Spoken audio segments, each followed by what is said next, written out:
Very good morning to all of you. आज हम जिस विषय पर चर्चा करेंगे वो है DBMS के डेटाबेस मैनेजमेंट सिस्टम के फ़ायदे। क्या फ़ायदे होते हैं डेटाबेस मैनेजमेंट सिस्टम के जब हम कंपेयर करते हैं प्रीवियस जो फाइल सिस्टम वर्क करता था उससे, और क्या नए बेनिफिट्स हैं। तो उनमें आते हैं सबसे पहले तो रिडंडेंसी हम DBMS में हटा देते हैं, कंट्रोलिंग ऑफ रिडंडेंसी।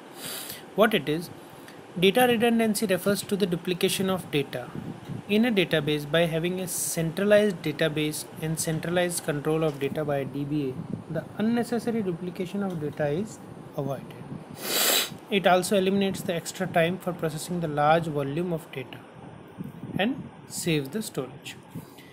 Redundancy मतलब जब एक ही डेटा आपकी एक से ज़्यादा जगह पे स्टोर होता है तो उसे हम रिडंडेंसी कहते हैं। जैसे हम एग्जांपल से समझ लेते हैं कि आप कंप्यूटर में 2 एक्सेल शीट मेंटेन करते हैं।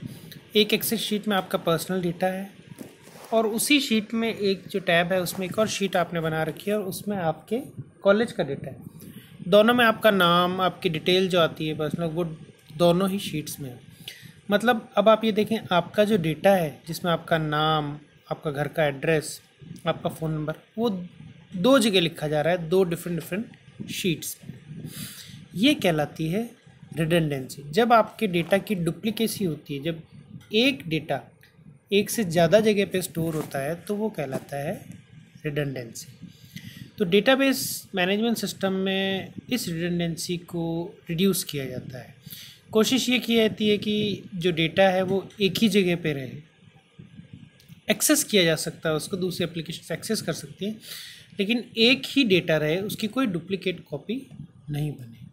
इसका बहुत बड़ा फ़ायदा होता है कि जब हमें चेंजेस करने होते हैं, कोई भी मॉडिफिकेशन करना होता है डेटा में, तो हमें बार बार जाके ढूंढना नहीं पड़ता कि हमारी जो डिटेल है वो कहाँ कहाँ पे स्टोर है, जहाँ पे भी हम उसको अपडेट करें।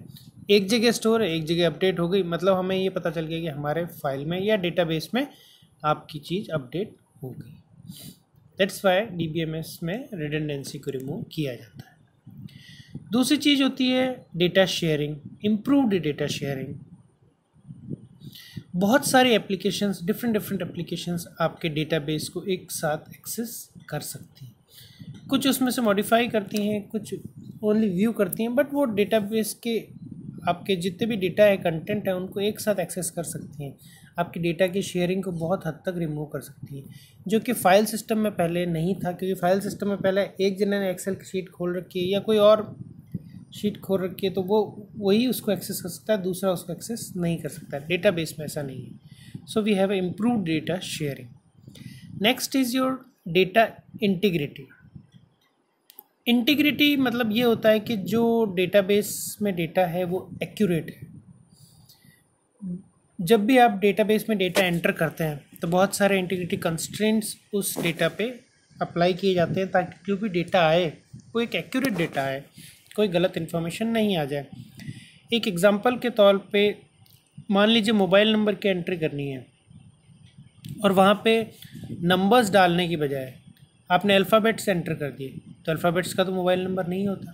लेकिन कोई गलती से कर दे तो उस चीज़ को डेटाबेस एक्सेप्ट नहीं करेगा, आपको तुरंत वो एरर बता देगा कि आपको यहाँ नंबर्स ही डालने हैं। और 10 नंबर का मोबाइल नंबर होता है, 10 लेटर्स का, तो वो 10 लेटर्स ही एक्सेप्ट करेगा, 10 नंबर्स ही एक्सेप्ट करेगा, 10 नंबर्स के अलावा 11 नंबर एक्सेप्ट नहीं करेगा। ये बहुत सारे अलग अलग तरीके के इंटीग्रिटी कंस्ट्रेंट्स हम अप्लाई कर देते हैं, जिससे हमें पता चलता है कि जो भी डेटा एंटर होगा वो रिक्वायर्ड डेटा होगा और एक्यूरेट होगा, उसमें कोई गलती की गुंजाइश नहीं रहती। उसके बाद आती है सिक्योरिटी। बहुत सारे डिफरेंट सिक्योरिटी मेजर्स भी अप्लाई किए जाते हैं डेटाबेस मैनेजमेंट सिस्टम पे, ताकि जो व्यक्ति उसको एक्सेस कर रहा है उसको प्रॉपर परमिशंस दी गई हों और वही उसको एक्सेस कर सकता हो।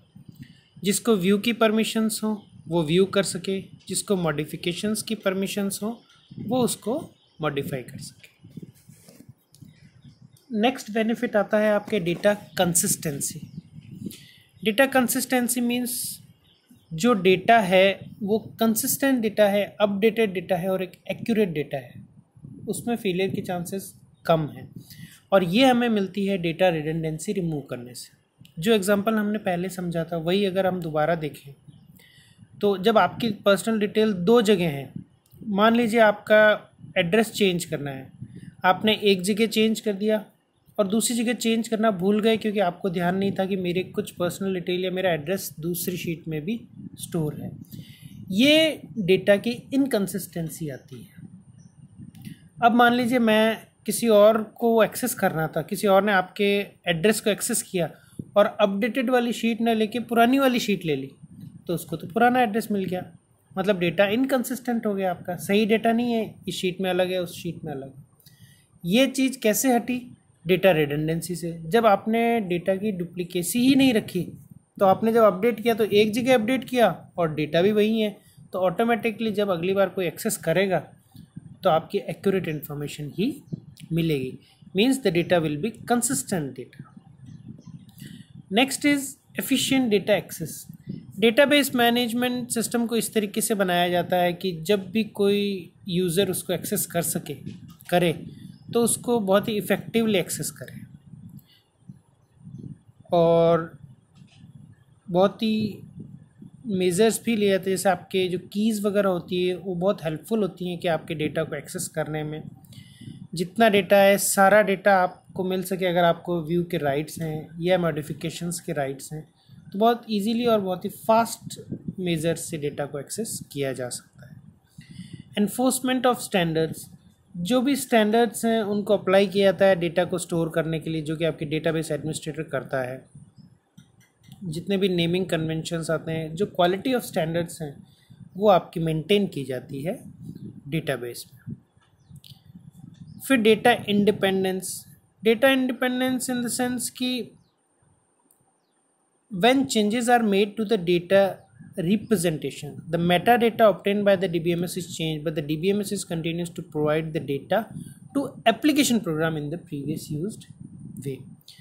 मीन्स जब आपका डेटा स्टोर किया जाता है और जो स्टोर डेटा है उसमें अगर किसी भी तरीके के चेंजेस करते हैं तो वो चेंजेस जब आप व्यू करते हैं तो उस पर रिफ्लेक्ट नहीं होते हैं।